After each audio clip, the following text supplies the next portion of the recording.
Tonight on NewsWatch, Pope Francis wraps up his visit to Israel. A look at how the head of the Catholic Church is uniting believers. Plus, kidnapped by Boko Haram more than a month ago. Have the hundreds of Nigerian girls been found? And see what's being done to save the city of Detroit. All this and more tonight on NewsWatch. Good evening. I'm Mark Martin. Pope Francis has flown back to Rome after a 3-day tour of Jordan, Israel, and Bethlehem. He'll soon host a meeting at the Vatican with the Israeli and Palestinian presidents. But he left with a reminder that his efforts are spiritual, not political. Chris Mitchell has the story from Jerusalem. Near the end of his visit, Pope Francis said Mass and greeted Christians at the Garden of Gethsemane. I think he is a man that's going to do much good in uniting the churches. During his visit, Pope Francis told the Christians living in Jerusalem he understood their difficulties and invited them to be courageous witnesses of the resurrection of Jesus. Israeli Prime Minister Benjamin Netanyahu told Francis Israel protects Christians. We protect the rights of Christians in Israel. That, unfortunately, does not exist in many places in the Middle East. Even in Bethlehem, where Your Holiness visited, Jesus' birthplace has become a Muslim city. Netanyahu also referred to the stop Pope Francis made at the security barrier between Bethlehem and Jerusalem. When incitement and terror against Israel stops, there won't be a need for things like the security fence, which has saved thousands of lives. On his way back to Rome, Pope Francis clarified his invitation to Israeli President Shimon Peres and Palestinian Authority President Mahmoud Abbas to pray together at the Vatican. It will be a prayer meeting. It will not be for mediation or to look for solutions. No, we will meet together to pray only, and then each one will return home. But I believe that prayer is important. Praying together without doing any sort of arguing, this helps. The gathering is scheduled to take place in Rome in early June. Chris Mitchell, CBN News, Jerusalem. And joining us now to talk about Pope Francis and his impact around the world is Irina Grosu with the Family Research Council. Irina, since Israel became a state in 1948, papal visits have been rare. How significant is it that Pope Francis made this pilgrimage? It is truly significant, not only for the Orthodox people, but for Jewish people and Muslim people. Pope Francis has made it a point to meet with each one individually and also to pray for peace. And I think this is his message, and this has been the message of his papacy, peace and bringing the people together. And so it is not surprising that he has invited both Palestinian and Israeli leaders to come back to the Vatican to pray together. 92% of American Catholics view Pope Francis favorably. Irina, what is it about this Pope that people like so much? You know, he has exuberance, he's full of life, he is full of charity. He is expressing the same truth that Pope Benedict XVI and Pope John Paul II expressed before him, but in a new way, in his own way. And I think very true to the legacy of his namesake, which is Saint Francis, which is to bring peace to people and to show them the charity, especially towards the poor. Well, unlike his predecessors, Pope Francis has said very little about the issue of abortion during his time as Pope. As a pro-life Catholic, does that bother you? Well, actually, he has brought up abortion. Most recently, on May 15th, he has spoken in front of the UN, calling the children, the unborn children, unborn brothers and sisters. And while he hasn't focused as much as other popes on the issue, he has definitely come out in defense of the right to life and also in defense of the family. He has called the natural family, which is the mother and the father, the complementarity, something that is true, good, and beautiful, and that every child deserves to be brought up in a home of a mother and a father. Well, this Pope is popular with young people all over the world. Why do you think that's so? Well, I think he really resonates with them. He takes selfies with them. He calls people who have written him letters. He calls them personally. He goes on the streets in the middle of the night to feed the homeless. And so I think the young people are resonating with him because he is a pope that loves to be with young people. He could see that he has fun with the young people. And so they're attracted to him. And I think the joy of Christ radiates in him so much, and that is truly present. All right, Irina Grosu with the Family Research Council. Thanks for being with us. Thank you very much. In other news, Miriam Ibrahim gave birth to a daughter early this morning, shackled to her prison floor. She had been sentenced to death because she refused to renounce her Christian faith. Ibrahim was also sentenced to 100 lashes for adultery. The courts do not recognize the 27-year-old's marriage to a Christian man because her father was Muslim. But he left the family when she was little and was raised by a Christian mother. Ibrahim has been in jail since February, and her first child, a 20-month-old, has been with her. Her husband is confined to a wheelchair. He said Miriam is chained at the ankles in her cell and is in declining health. At least 24 were killed today in attacks in Nigeria. The Islamic terrorist group Boko Haram is suspected in the deaths. The violence comes just as Nigeria's military says it knows where the group is holding hundreds of abducted girls, and as civilians begin to arm to protect themselves against future attacks from the terrorists. George Thomas has that story. Nearly 2 months after they were kidnapped, Nigeria's top military officer claims he knows the location of the missing girls. The good news for the girls is that we know where they are, but we cannot tell you. The girls, most of them Christians, were abducted from their school in Chibok in Nigeria's northern Borno state by the Islamist militant group Boko Haram. We cannot come and tell you military secrets here. Just leave us alone. We are working. We will get the girls back. Pentagon officials were not able to confirm his claims. Nigeria's defense minister says rescuing the girls by force would put their lives at risk. Nobody should come and say the Nigerian military does not know what it is doing.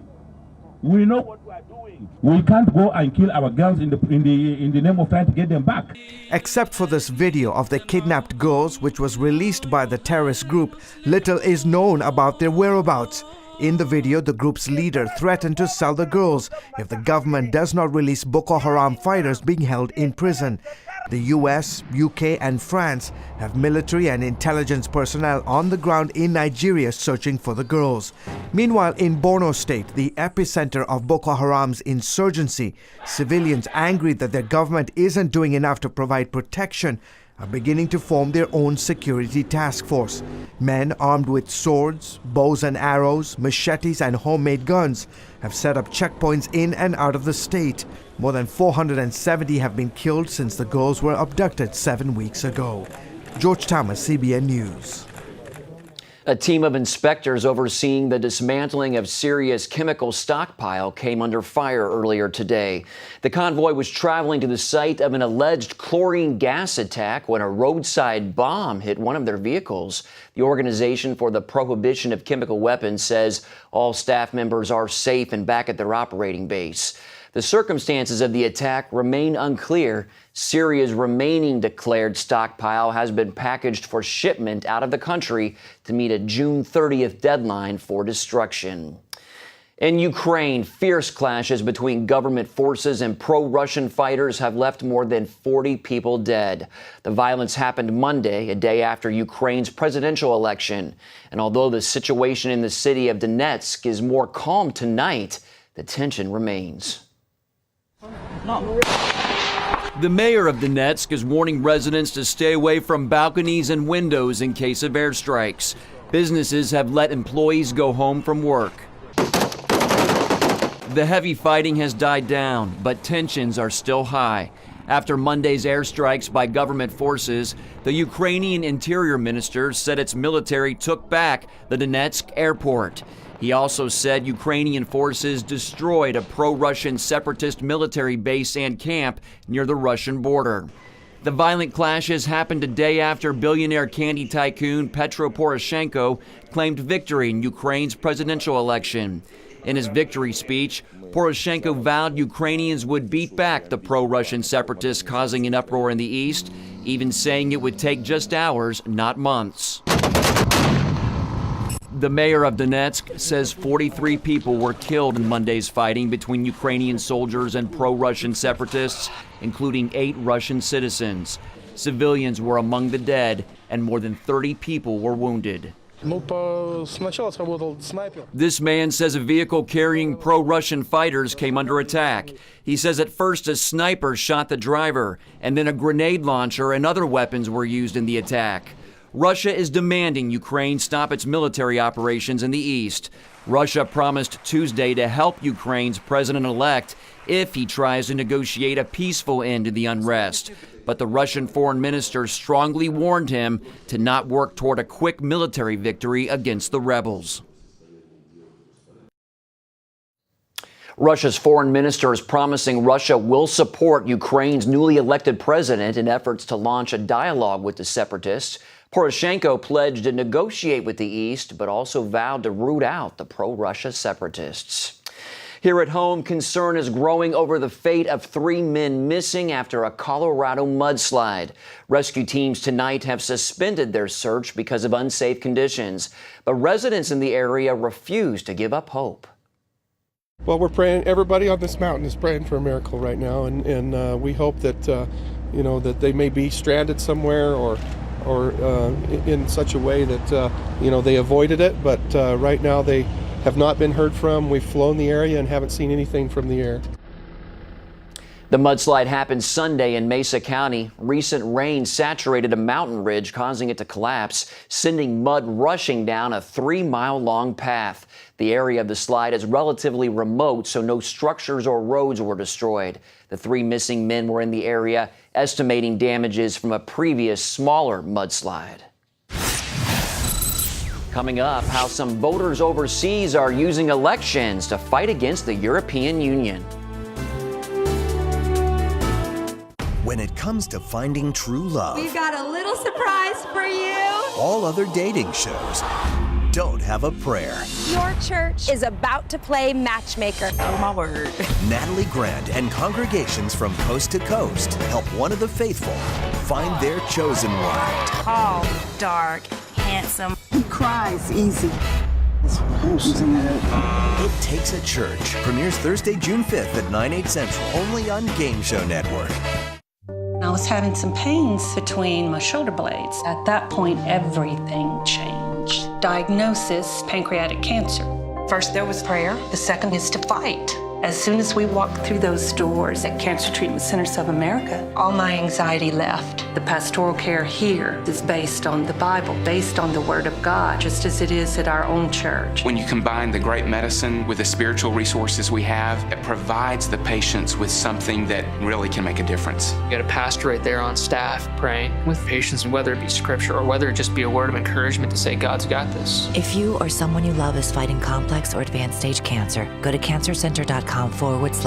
You'll learn how our treatment results compare to national averages and see a list of insurance plans with which we've worked. Advanced medicine and technology, the warm embrace of the Spirit. I firmly believe God led me here. Call or go to cancercenter.com. Cancer Treatment Centers of America. Care that never quits. Appointments available now.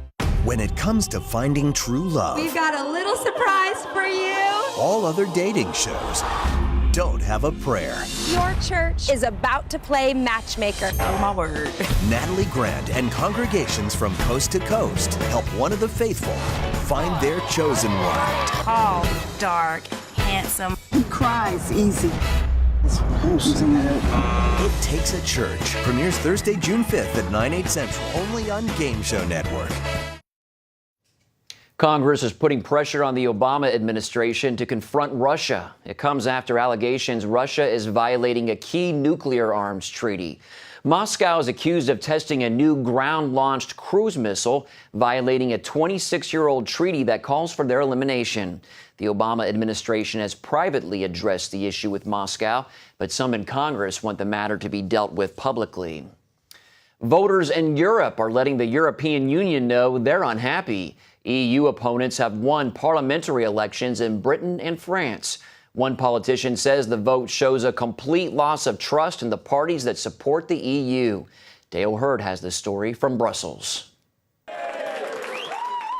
First they ignore you, then they laugh at you, then they attack you, and then you win. And that describes what has been happening in Europe over the past several years. European anger at the EU has been building and anti-EU parties have been growing, but they were mostly laughed at or ignored. Not anymore.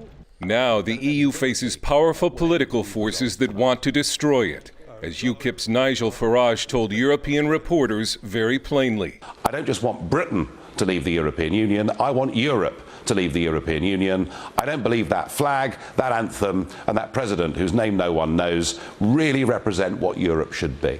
European voters have spoken very clearly that they want change, but the question is whether the elites in their own capitals and in Brussels will listen. And there's reason to believe that they won't. Because while the EU got trounced in two of Europe's largest and most important nations, Britain and France, in most of the EU, Europeans voted for the status quo. Doru Frantescu is policy director at Vote Watch Europe think tank. The pro-European forces will still have a majority in the next European Parliament, even if this majority diminishes from about 72 to around 64% in the next Parliament. The second reason Brussels is not likely to bend is that EU leaders have shown that they want more European Union and not less. Tighter integration, more laws, and more power to, as they would put it, solve Europe's problems. But last week's results show that the EU is the problem for voters in Britain and France, who see their nations being slowly taken over by EU laws. The first-place finish of Marine Le Pen's National Front Party had the French establishment in shock and the Hollande government in emergency meetings. The newspaper La Parisienne called the results the Big Bang. Le Pen told supporters, "Our people demand one policy only, a policy of the French for the French and with the French. They no longer want to be led from the outside." But what some have called the boldest, if not the biggest, political experiment in history, the European Union, will not be closing down just yet. And that's likely to mean that the forces opposing it have a bright future. Dale Hurd, CBN News, Brussels. Up next, from one of America's most successful cities to ruin, see how some are working to save Detroit. From CBN. Broken Eardrum is playing at the Civic tonight. And you'll just have to miss it. This is so incredibly unfair. A special story of love and sacrifice. Joy, Mom comes up with something. Christopher Quantum, you and I are going to discuss your attitude right this minute. Superbook. No. Join the Superbook DVD Club and get Superbook's newest episode, He is Risen. Plus 2 copies to share with others. All for your gift of $25. They have arrested Jesus, the Messiah. Do you not know that I have the power to crucify you? No! Please! You can't! They've taken him to Golgotha. We must hurry. Mary is about to lose her son. The worst thing any mother could face. I am not leaving her. Superbook. It's an amazing way to build a strong spiritual foundation in the children you love. Mary, who are you looking for? I've seen him! He is alive! Superbook. He is Risen. Available now. Announcing an important breakthrough in healthcare that can benefit everyone. If you or anyone you love needs affordable health insurance, regardless of a pre-existing medical condition, call Quick Insurance 123 today and get the immediate relief you deserve. Quick Insurance 123 was created to provide affordable health insurance to all uninsured Americans, with or without pre-existing conditions. This is not a discount card. This is a real insurance program that lets you choose from many affordable health plans, with access to doctors, hospitals, emergency services, and more. So call the number on your screen now and get the health coverage you need, just for calling. As a special bonus, we'll send you a free prescription savings card that could save you up to 85% on your prescriptions. That's right, you could save up to 85% on your prescriptions just for calling. Call Quick Insurance 123 to find out how you can get affordable health insurance and receive your free prescription savings card just for calling. Don't wait. Getting a free quote is as easy as 1, 2, 3. Call today. This is a national healthcare alert from the Health Hotline. If you, a family member, or a loved one suffers from knee pain and have Medicare as your primary insurance, we've got great news. You could qualify for a pain-relieving knee brace at little or no cost to you. Get free delivery, and all the paperwork is handled by our accredited suppliers at no charge to you. If you're on Medicare and have knee pain, don't wait. You may qualify to immediately receive a pain-relieving brace at little or no cost. Friendly agents are standing by 24/7 to help you. Call the health hotline right now for details toll-free. Our friendly representatives are standing by now to take your call. We also have other pain-relieving braces available for shoulder, ankle, and your back. You may be eligible to receive these items and more at little or no cost to you as well. Call right now for details toll-free. Operators are standing by. Call 855-740-8143. That's 855-740-8143. Again, 855-740-8143. That's 855-740-8143. Fighting urban blight could cost the city of Detroit up to $2 billion. That's the finding of a newly released report from the city's Blight Removal Task Force. It says a minimum of $850 million needs to be spent in the next 5 years, but warns that amount could easily climb to the $2 billion point. The task force says out of the city's 840,000 parcels, nearly 85,000 are decaying, and that some 40,000 structures need to be torn down immediately. Detroit was once one of America's most successful cities, but now some call it a dead zone. It's the largest city ever to declare bankruptcy. Buildings are in ruins and residents are getting out. But as Chuck Holton explains in tonight's Focus Report, some are working to bring the city back. Some call this the dead zone, an area of near complete destruction many miles across. No schools or hospitals and few public services. Crime is the only growth industry here, with a murder rate higher than that of Colombia. This isn't Syria, Afghanistan, or Sarajevo. It's inner city America. Welcome to Detroit. No police, citizens are leaving because crime is very high. Those who can leave, are able to leave, they are leaving. Of course, there are some who cannot. It's hard to believe that there are places in the United States of America that look like this. I've been all over the world in the last 12 months, and aside from Mogadishu, I don't think I've seen any place that looks this bad. This is actually a historic building. It used to be the place where Packards and Studebakers were made. But today, it looks like a zombie apocalypse movie. While there's plenty of disagreement on the cause, there's no question on the result. Many urban areas are becoming virtual wasteland. Here in Detroit, half of the citizens are functionally illiterate, and some city officials say the true rate of joblessness is over 50%. The city has so far avoided bankruptcy, though its long-term debt is greater than that of Zimbabwe or El Salvador. It's a vicious circle. The lack of jobs means loss of tax revenue. That has led to deep cuts in city services, including fire and police. Sergeant John Bennett has been a Detroit City cop for 16 years. We've lost on the police department 1,000 officers that haven't been replaced in the last 5 to 6 years. Those who remain say they can't protect the city, which now has the highest rate of violent crime in America. How do you keep a city safe that has no tax base and the population is running out the back door, the front door, and the side door? What do you do? How do you stem that tide? What do you do to stop the bleeding? I'm standing only about 100 yards inside the Detroit city limits, and right here I can see over a dozen homes that are either abandoned or burned out. They say here in Detroit there are over 45,000 homes like that, but the root cause may have less to do with the economic downturn and more to do with government corruption. I don't know how long I'm going to stay, honestly. I don't know how much longer I can hang on. Up to this point has been my commitment. My love of the city, my love of the community, this is my home. But as one of my coworkers said, when she left, she said, I love the city, but it didn't love me back. Where the government has failed, private charities are stepping in. One of the largest, Detroit Rescue Mission Ministries, provides meals and shelter for thousands of homeless every day. The Detroit Rescue Mission Ministry started as a soup kitchen, and now we have progressed to being not only an emergency shelter, but also transitional housing, permanent housing, a treatment center for those suffering from drug and substance abuse or mental health issues, as well as we have different programs that help to rebuild the city. These programs are making a difference for people like Dwayne Tabb, who serves as the facilities supervisor at one of the mission's campuses. 10 years ago, I came to the Detroit Rescue Mission. I was homeless, I was lost, I was drug addicted. I went into 90-day treatment. I went to school I got an associate's degree, continued on and got a bachelor's degree, and I continued and got my master's. So I know that Detroit Rescue Mission saves lives. In so doing, the Detroit Rescue Mission isn't just serving up food and shelter, but something better, which they believe actually has the power to turn the tide in America's inner cities.